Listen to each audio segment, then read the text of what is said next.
Excess salt consumption is probably killing more people than the obesity epidemic, according to peer-reviewed scientific journals. The yellow area in this graph represents the variety of estimates of the percentage of deaths that are due to each risk factor. As you can see, overweight and obesity is very contentious, with estimations ranging from 1.1% of deaths to 16.6% of deaths. The 1.1% figure was published in Fliegen et al. In the Journal of the American Medical Association. It is a very respectable estimation, more so than the extremely high-end estimations. Regardless of who is right, the middle estimate for deaths by overweight and obesity is lower than the middle estimate for deaths by excess salt. The ridiculous thing about this is not only that salt consumption gets much less coverage than overweight and obesity, but that there is an easy solution to the salt problem. There exists another type of salt called potassium chloride salt, which double-blind randomized control trials show is virtually indistinguishable from common table salt, but lowers blood pressure instead of raising it. This is not only well known, but has been known for a long time. In an experiment in 1923, Dr. Addison from Canada was able to show that by alternately prescribing sodium and potassium salts, he was able to make a patient's blood pressure go up and down. He made the patient's blood pressure go so high that he nearly killed the patient, so this study isn't up to the ethical standards of today. But more recent meta-analysis confirms what he initially published, that potassium chloride salts lower blood pressure.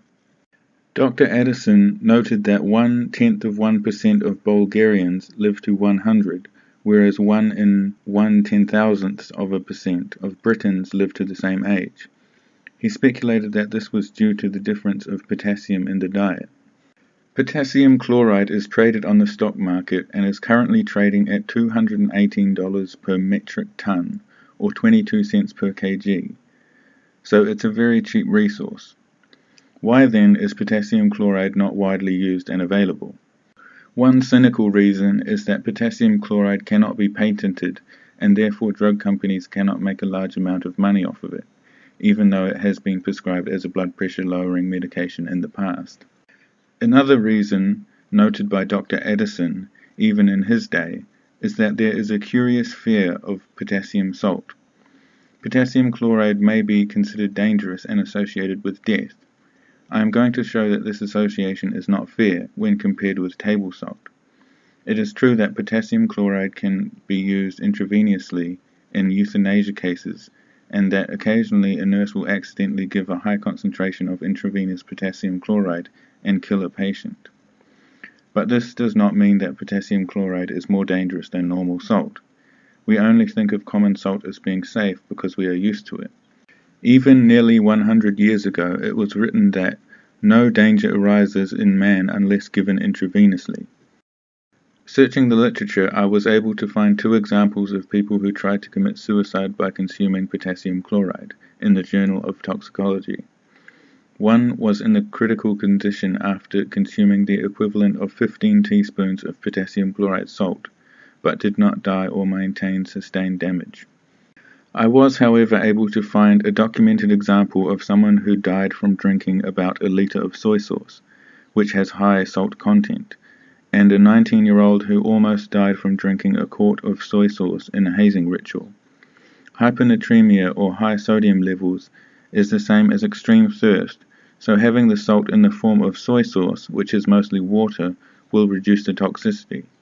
But nonetheless, the equivalent of 20 teaspoons of table salt is deadly. In fact, drinking high concentrations of common table salt is an ancient Chinese suicide method. And besides this, we know that literally millions of people worldwide are dying from having too much salt. While you can't usually get potassium chloride by itself, you can get a mixture of potassium and sodium chloride salt at your supermarket. A journal article in the British Medical Journal concluded that salt substitute is both an effective and acceptable means of blood pressure control. In conclusion, this should be a lot more talked about and considered a much bigger health issue, but it is usually eclipsed by the obesity epidemic. An article published in The Lancet estimated that strategies to reduce sodium consumption would be significantly more effective in saving lives than strategies to reduce tobacco usage, let alone strategies to prevent obesity, which are generally completely ineffective. We have low-fat products and gluten-free. Why do we not see products labeled as low sodium or sodium-potassium balanced? If low sodium were the next craze, it would actually be a healthy, sensible way to sell products. But it's a matter of getting people to care about this issue.